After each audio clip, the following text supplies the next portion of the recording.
Hey, everybody. This is Andy from Geek Salad, and I want to welcome you to a special preview of our episode on non-Marvel and DC comic book movies and TV, the live-action versions. Um, we ran really long in doing one full episode, so instead we decided to take our conversation about the live-action TV adaptations and kind of make it its own special preview episode, as well as a few of our friend Steve's thoughts on some live action French comic books that became live action movies. So sit back, relax. You will get the movie portion of this episode soon, but we just wanted to give you a little sneak peek and on to the show.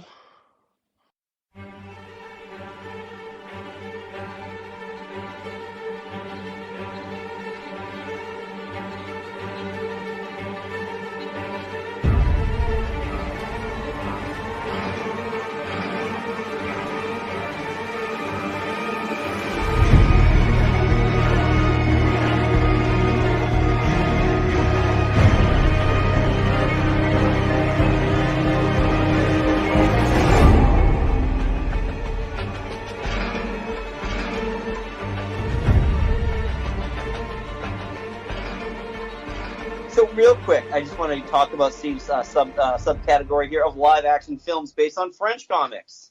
I'll go quick on these.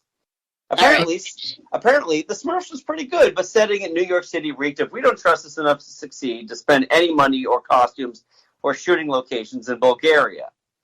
There is not one, not two, nay three. There may be three, but four live-action Asterix and Obelix movies. I heard that, yeah. There. Now you know. That's a thing you now know. Technically, Valerian and the City of a Thousand Planets is the third most successful movie based on a comic created by a guy who got off on sexualizing the non-sexy kind of female empowerment, the first two being Wonder Woman and its sequel. Wait, Barbarella is also based on a comic created by a French guy perving out on feminism.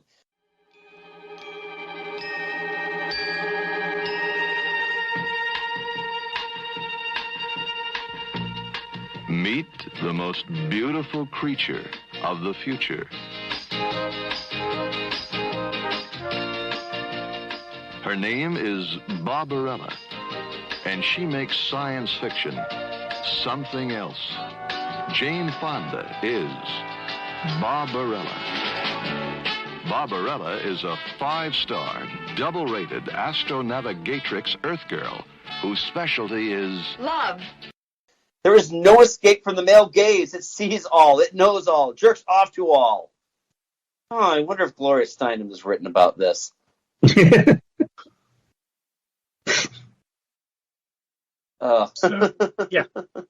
I think there have been a lot more live-action movies based on Japanese manga. But yeah, there are quite a few on French ones, and not all of them are good. And let's see, I've got one last one here. I will never forgive anyone who recommended Snowpiercer, and now I won't ever forgive France. Oh, man! Someone get me some Freedom Fries. I still haven't seen Snowpiercer. I have not heard good things about the TV series, but the movie... The movie was okay. It's not bad. I mean, it's not... It's not subtle. Yeah, it's not subtle, but it's not bad. I enjoyed it. And you got Chris Evans and Tilda Swinton, so yeah. So it can't be all bad. Mm-hmm. So, all right. Well, let's move away from the movies for a little bit. Talk a little bit about TV. We'll wrap up with some more movies. But our movies are also a shorter list here. So, we'll start off with some TV shows. The Tick. Somebody here wrote all three versions. I know of two. Was there a third live-action version? Oh, sorry. I was including the animated.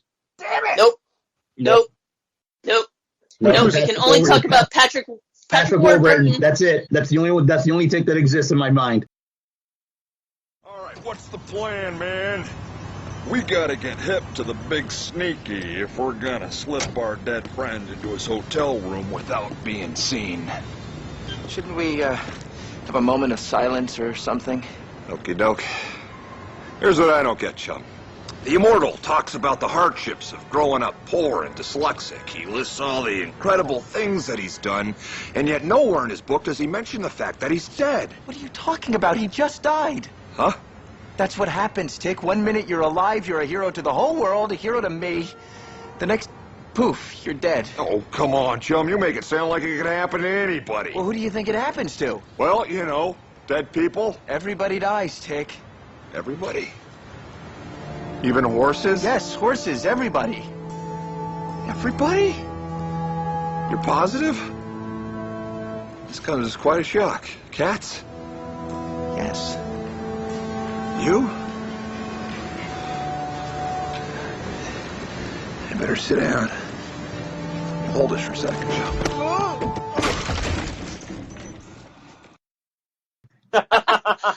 I have not watched the new Tick. I've watched the first 3 or 4 episodes, and I really do enjoy it. Granted, the Peter Serafinowicz is no Patrick Warburton, but he does a fine job, and the guy playing Arthur is I really, really like him. He's a fun one to watch. I thought David Berg was great as Arthur, and Nestor Carbonell as Manuel. Nestor Carbonell, I loved him in the Tick. He was so great as Manuel. Oh, he was. He was perfect. Yeah, I watched the first, and it's all Bette Endlund stuff. Yeah. Who also worked on Dr. Evil and Supernatural. Okay. And Patrick Warburton is just he's the perfect embodiment of just naive do-goodness. It's he's perfect for it. There's really no other way to explain it. Yeah. Patrick Warburton is really talking about people that were built to play a role. He is big and large and brings that stuff, but he's doofy and can totally sell the doofy. And honestly, his Tick costume is arguably the best TV comic book costume there is. Yeah, it's perfectly the Tick. Yeah. But, one more thing I will say about the Amazon show is that they did have the Terror as the villain, which he's from the animated show in the comics, and he was played by Jackie Earle Haley, and he did it. He fit the role very, very well.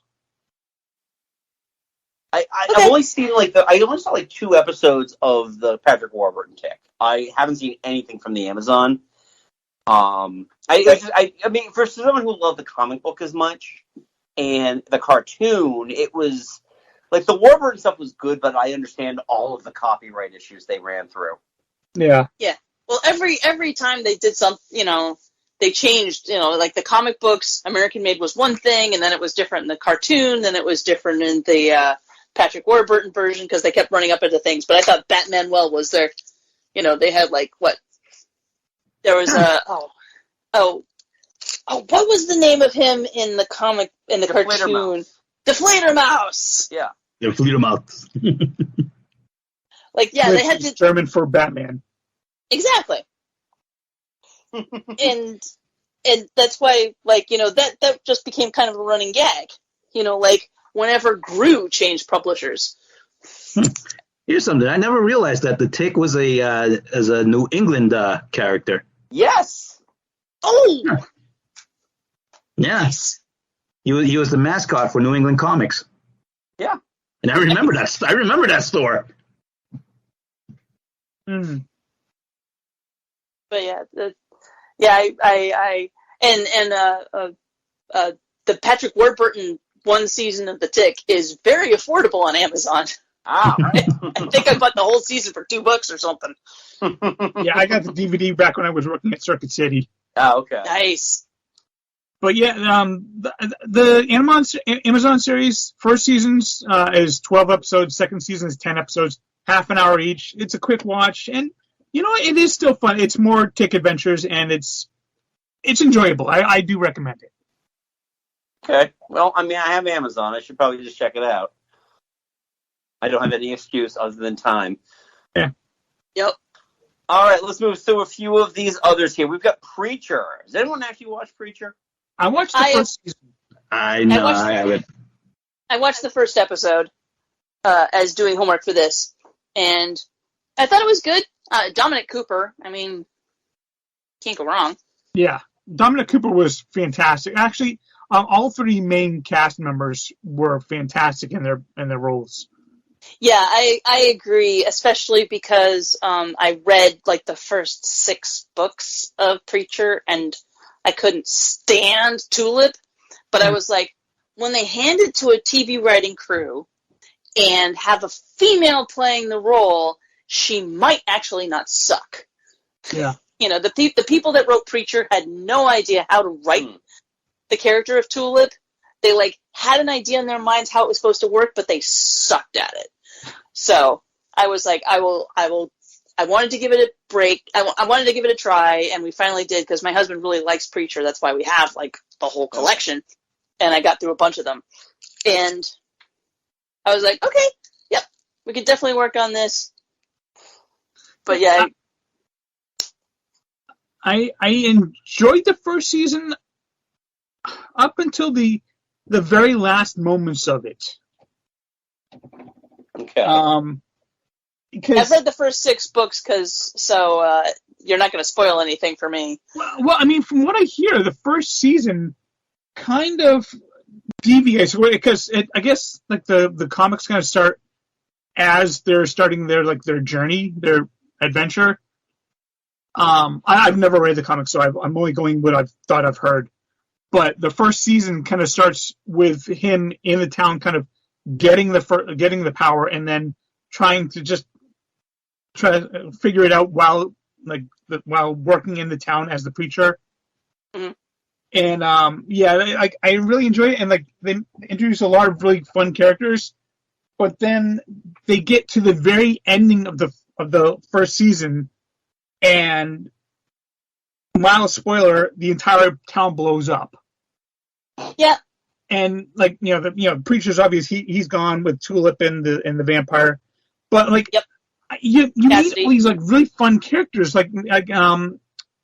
he's like right hand man and right hand woman in the church who like plays the organ. She's such a great character, and I'm like, so they're all dead? I don't want to watch this anymore. That's so I stopped watching. Yeah. That's fair. No, I made it like there was like 6 books, and I got into there's 8 books. I got into book 6, and I was like, I'm out. I'm like, I can see that there's a plot. There's a main plot. The guy keeps going sideways to be like, I'm gonna freak you out, and I'm like, dude, I've read Stephen King. I've been to some parties. This is just boring. Yeah. I'm like, I haven't seen this. I know it exists, and it's gross and dumb. Yeah. All right. Well, let's move on to something that is also gross and dumb, Witchblade. New York City, November 11th, 2000. In the city that never sleeps, Detective Sarah Pazzini prowls the darkness. Sometimes I feel like I'm losing my mind. Hunting the most powerful man in the underworld. When I have a problem, I take care of it.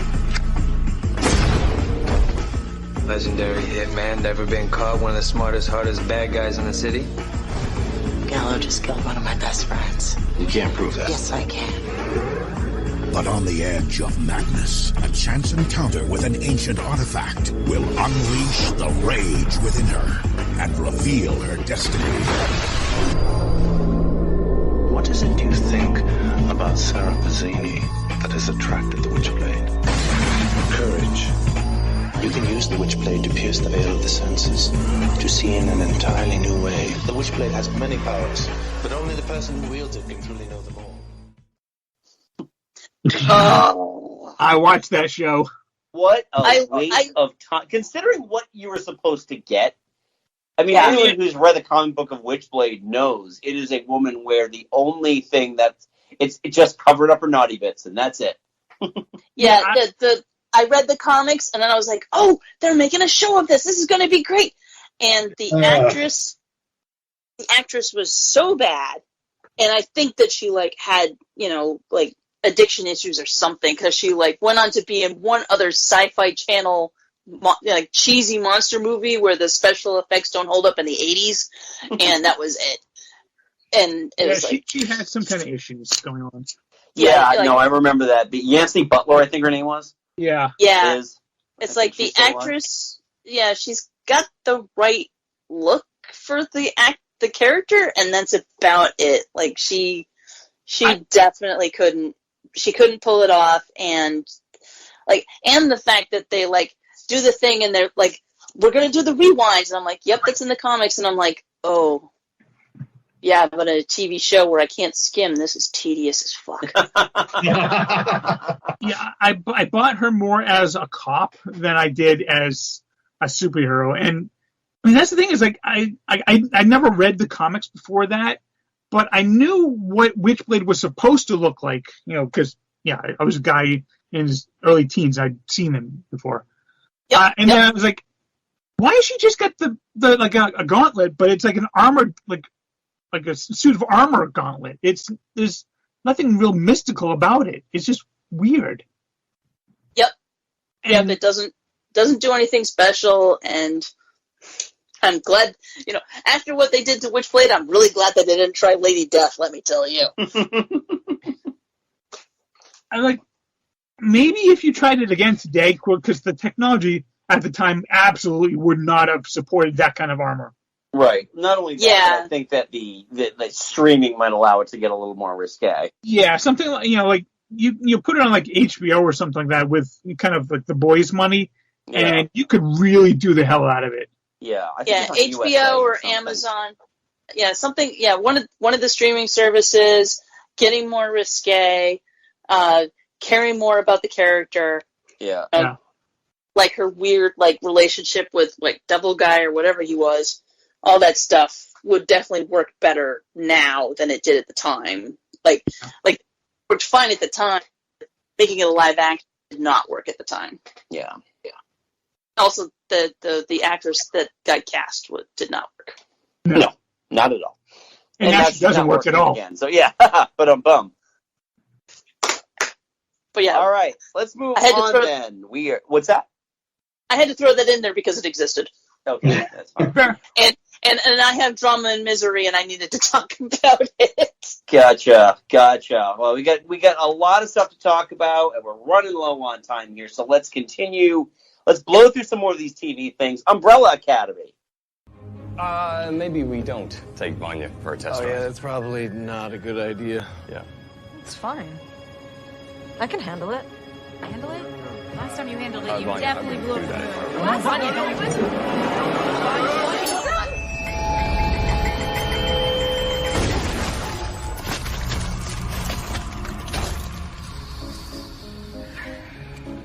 This is my favorite shirt. Wow. Oops. Never watched it. Anyone but me seen it? Nope. I've watched the first season. I just kind of I watched the first season too and never picked it back up. No. I have not quite finished the third season. I haven't finished the third season yet. Oh, yeah, wow. I haven't finished the third season yet. We got into about halfway through, and we haven't finished it yet. I've got coworkers. One of them has definitely read the books, and he thinks they were doing a great job with it. I've been enjoying it, but again, it's one of those if it's not your thing, I'm not going to judge you for it because it is really weird.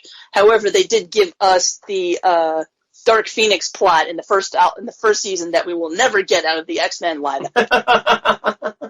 or cartoons. Yeah, they just don't. The live action and the cartoons trying to they're like, this is the most popular plotline of X-Men ever. They just skip so much, and it's like you don't get the point of the story. And they actually did it in the first season of Umbrella Academy. We're like, hell, this is what we've been looking for. And a lot of the other characters, we got very involved with. I like the cast, I like the characters. they're all fucked up, but that's kind of the point of this. And it's been fun, and so yeah, we gotta continue with season 3 at some point and wrap it up. Yeah. I'll eventually get to seasons 2 and 3. For me, I felt like season 1, it was okay. Here's the dilemma. We solved the dilemma. Dilemma comes back next week. It just felt like the last half of season 1 was the same episode over and over again, just with the same result. So I don't know. And I've heard that season 3 is excellent. I just haven't gotten around to watch it yet. I haven't finished. Yeah, like I said, I haven't finished season 3. Season 2 was definitely very interesting because of like all the historical stuff they're exploring. Yeah, because they're back in time. So, but yeah.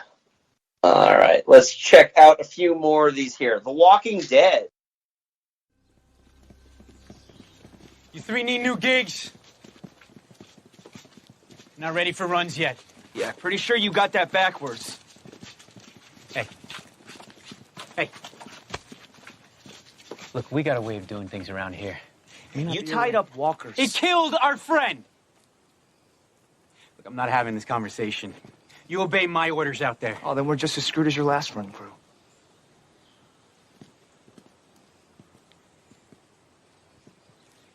Say that again. Yo, back off, Aiden.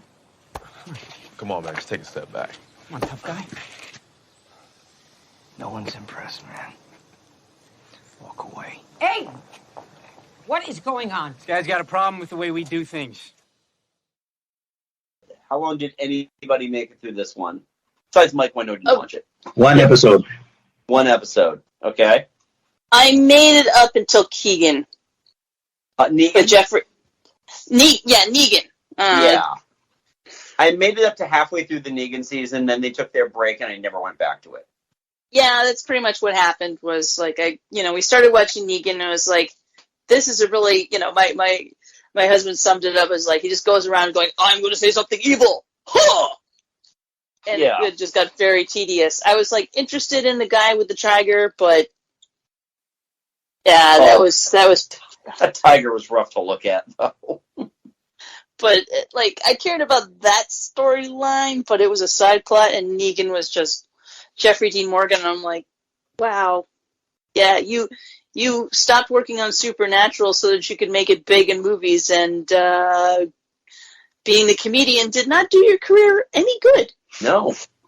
It's just, I felt like the show I know it just ended, but it feels like it went on way too long, where it just felt like a video game. You beat the big boss. Let's just move on to the next level, which is the next season. And it just goes on and on and on. And you just watch to see, what main character dies within 5 episodes.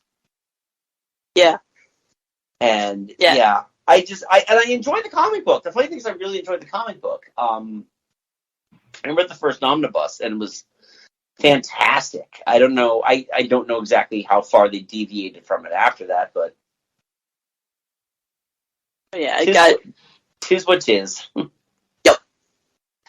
All right, let's move on. Buck Rogers and the adventures in the 25th century. In the year 1987, NASA launched the last of America's deep space probes. Aboard this compact starship, a lone astronaut, Captain William Buck Rogers, was to experience cosmic forces beyond all comprehension. In a freak mishap, his life support systems were frozen by temperatures beyond imagination. Ranger 3 was blown out of its planned trajectory into an orbit 1,000 times more vast. An orbit which was to return Buck Rogers to Earth 500 years later.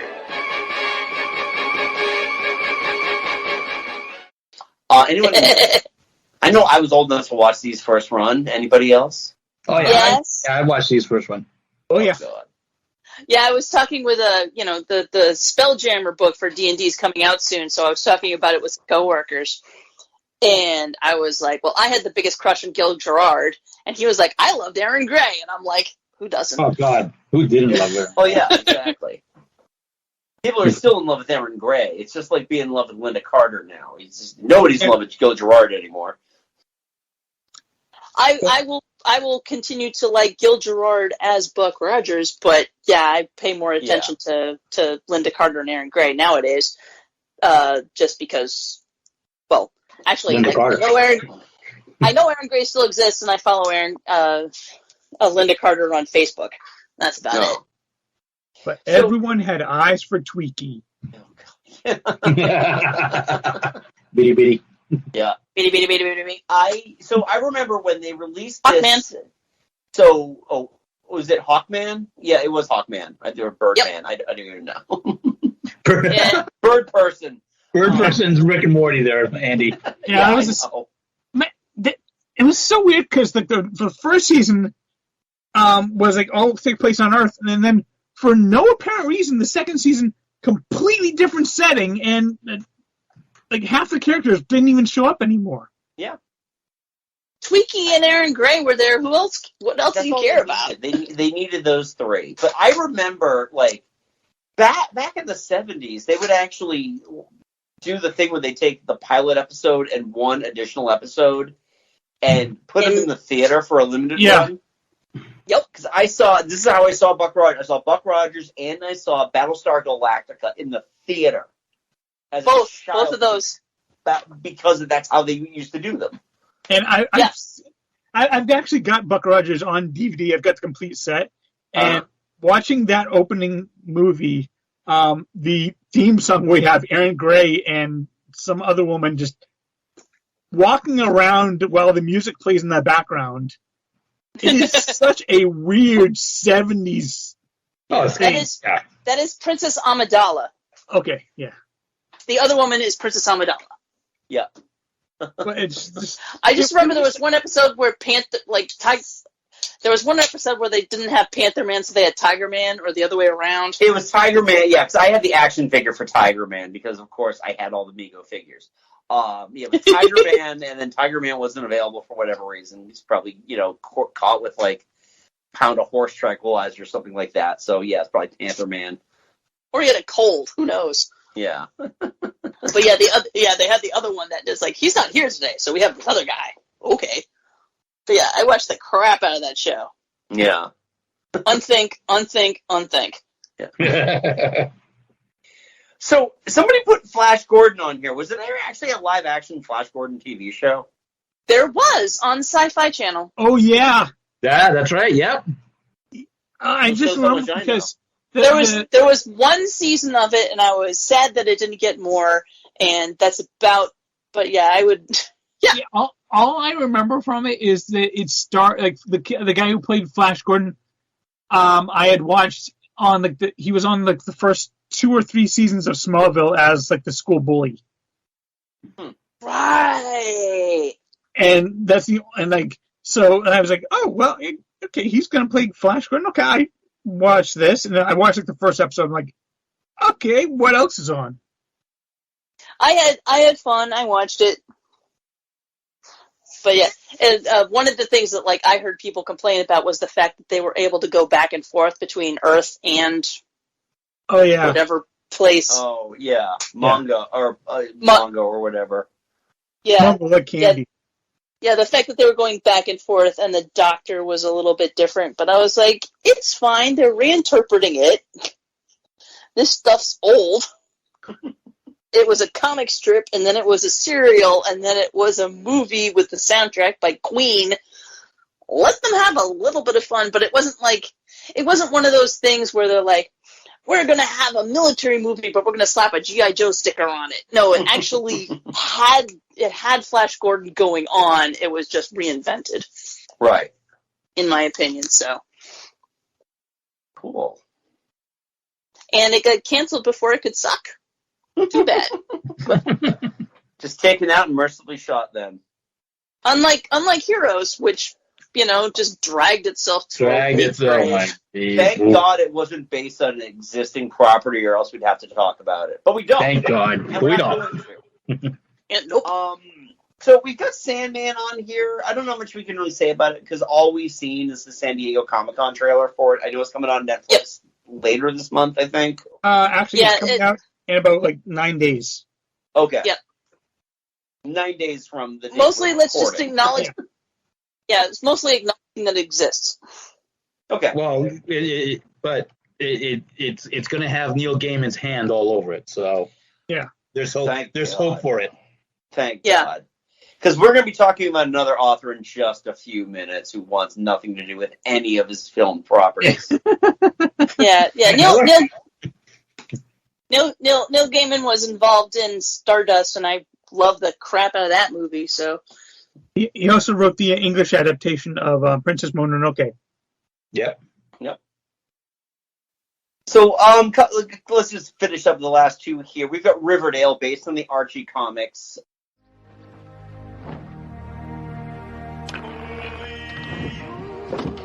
But I suspect that the milkshake-like combination of all of our gifts, arcane magic, time traveling, opening portals into other dimensions, did something wholly unexpected and yet also utterly inevitable. Riverdale and its citizens survived the ultimate battle between good and evil, and it was still our Riverdale. But somehow, we were in a different time. Maybe to survive, we had to go back to a simpler time. Before Jason Blossom's murder. Before the Black Hood. Back to a truly innocent time. Never watched it. I haven't watched it. I mean, I just thank God that they decided not to go the other way with it. Like when the Archie comics got like super Jesus-y. Got it. Anybody remember? Anyone old enough to remember when the Archie comics got like wicked into Jesus? Yeah. It's almost like it was taken over by Focus on the Family. Yeah, I was going to say. Oh, God. Yeah, exactly. Coming soon to Odyssey and the Imagination. Oh, God. It's Archie Christ. It's funny. Every time I listen to the Odyssey episode, that's all I think of is like Riverdale. Archie comics. I'm like, Archie comics come to life. Oh Lord. Oh man. All right, and then Lock and Key. I'm not familiar with this one. It's on Netflix, and it's based on a comic book, and it exists. I've never watched it, but I just it felt someone would call us out if we didn't have it on the list. Exactly. Okay. Cool. We acknowledge it exists. We know nothing more. Yeah. Excellent. All right. My coworker enjoys it. Thank you for joining us for our special extra preview, deleted scenes, bonus features episode. And we will see you very soon for episode 226, Herogasm.